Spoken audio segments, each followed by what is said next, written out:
Hey guys, so this is my summary. It's a lot earlier. It's at 2:07 p.m. today here I live in Maine, and I'm your faith and financial person that brings you faith and financial and coffee and conversation every morning. I also provide a lot that's free.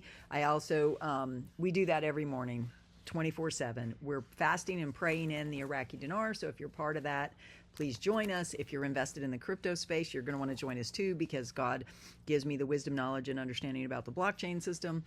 And we're just praying this Iraqi dinar thing in right now. That is our focus. Then we're going to pray for everything else. Okay? So please join me. Please subscribe, tap the bell. Show me your likes down below. Let me know if you're new, if you're brand new, whatever. We also have other things you can participate in. I've got targeted Bible studies that I do for my membership, and then targeted bi-monthly Zooms to keep you aware of what's going on. Big picture. There's 21 hours of content there for my Miracle Manifestation members. So there's membership levels you can join. That's paid. But the rest of it is free.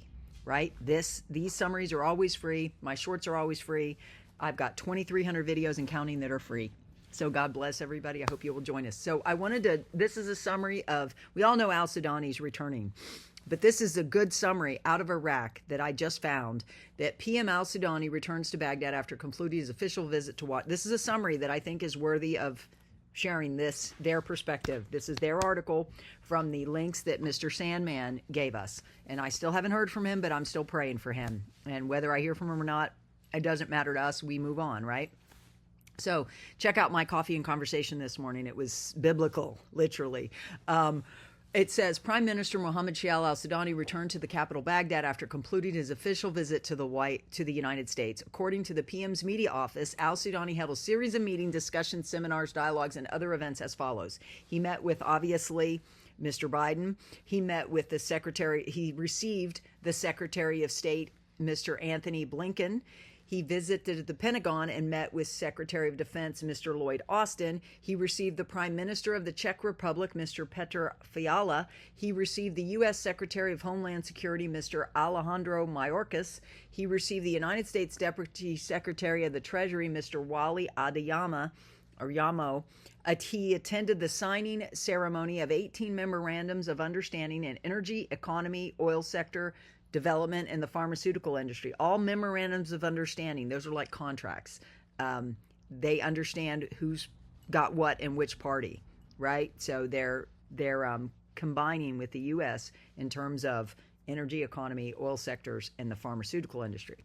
So he received several members of the United States House of Representatives from both the Republican and Democratic parties. He is the statesman of all statesmen that Iraq had ever had since I've been following this. I really love what he's doing here and the leadership he's showing. Comment down below if you agree with me. It's the best time for Iraq to revalue because they got the right leader.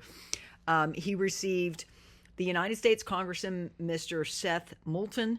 He received U.S. Senator Mr. Tim Kaine from the Democratic Party. He received U.S. Senator Mr. Lindsey Graham from the Republican Party. He received several former U.S. ambassadors who served in Iraq.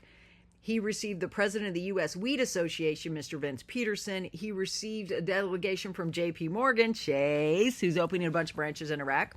He received the chief executive officer of GE Vernova for energy technology, Mr. Scott Strazek. As you know, GE's been in Iraq for a while now.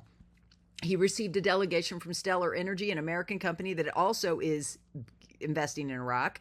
He received a delegation from Baker Hughes, an American company, also probably looking to invest in Iraq. Everybody's looking to get into Iraq because why? They have more resources than anybody. They should be valued above, in my opinion, the Kuwaiti dinar, which is 325, right? So, this is a good time to be in this. Receiving a delegation from Lockheed Martin, the manufacturer of the F-16 aircraft.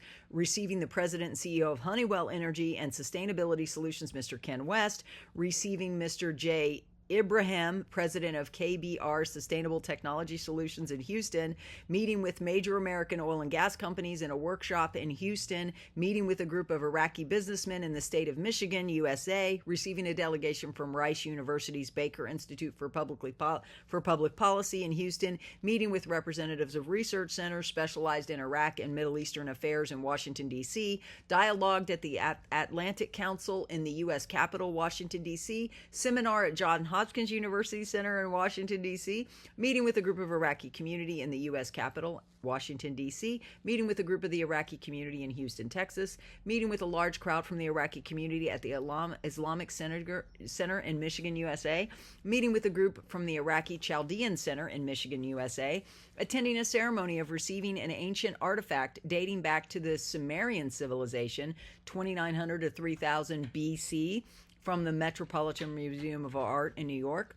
receiving the family of American citizen Kayla Mueller, who was kidnapped by ISIS terrorist gangs in Aleppo, Syria in 2013 and was killed in 2015, meeting with representatives and correspondents from several Western media outlets in Washington, interview with CNN, interview with the Washington Post, interview with Al AI Monitor or Al Dash Monitor, I don't know, visiting the Iraqi embassy in Washington and meeting with its staff, interview with PBS, interview with the Wall Street Journal.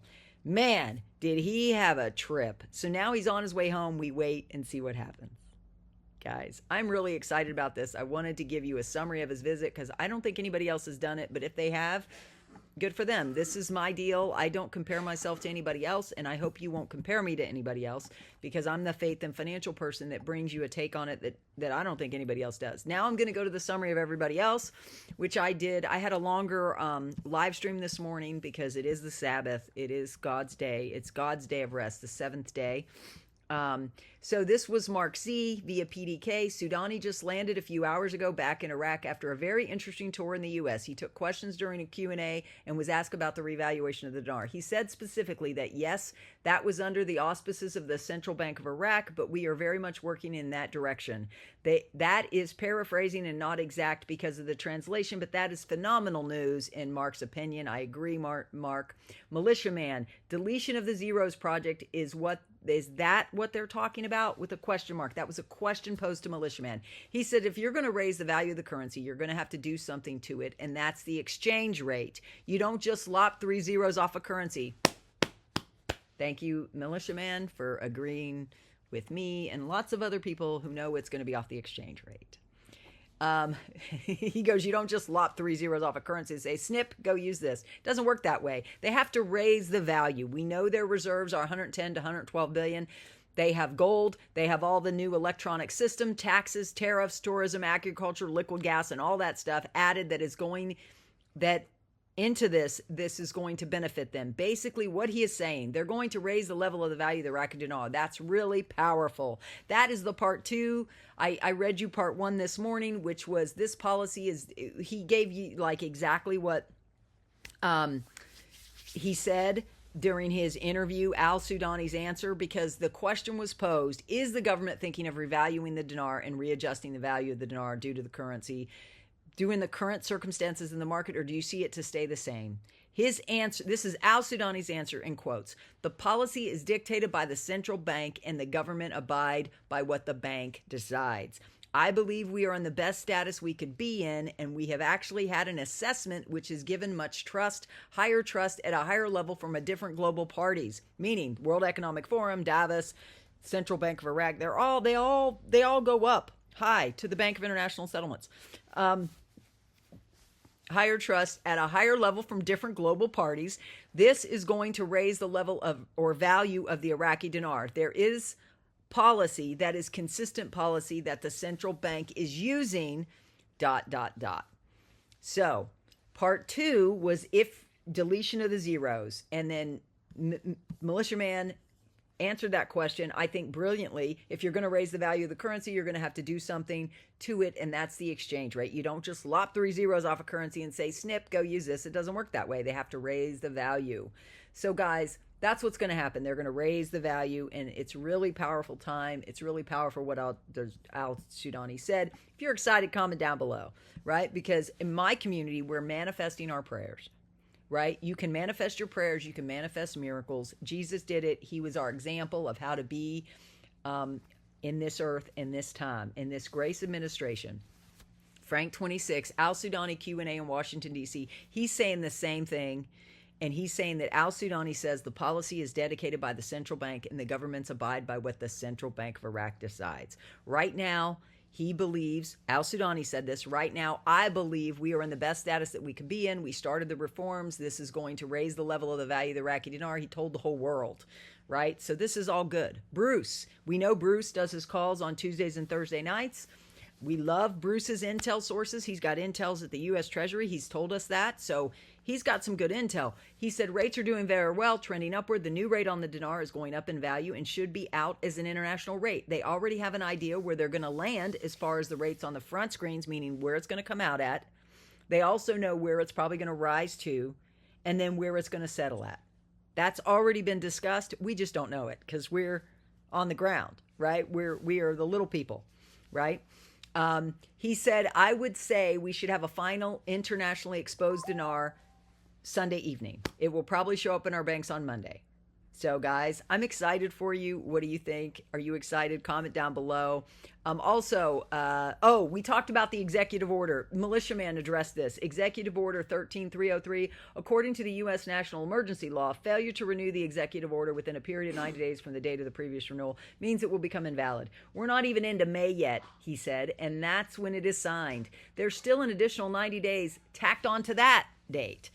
What we're seeing, he doesn't care. I don't care either. It's a protection for Iraq's interest and the U.S.'s interest. All these years it's been in place. In his view, it's a good thing because it's a protection for Iraq and the U.S. interest. They are now conjoined. Not conjoined like twins, but they've made agreements. They made a bilateral agreement for the military to stay there and keep things at bay, especially now that there's so much messiness in the Middle East. And remember, if you're part of my channel, you're part of my tribe, you know God spoke to me that you cannot worry about what the banks are doing. They are obviously in control. You cannot worry about that. He also said it's going to be messy. Take the money and run. If you want to know God's strategies for how you're going to take this wealth transfer and run, like the Israelites did when they were in Egypt, when they got their wealth transfer and they ran towards the Red Sea, and then it parted miraculously, and that Red Sea drowned all the armies that were after them. Trust that you're going to go safely across the Red Sea. If you join my channel, you'll hear the kingdom strategies. I look forward to seeing you over there. We'll be doing coffee and conversation tomorrow. I look forward to seeing you. God bless everybody. Have a great day. I love you all with the love of Christ. I hope you will join our family. God bless.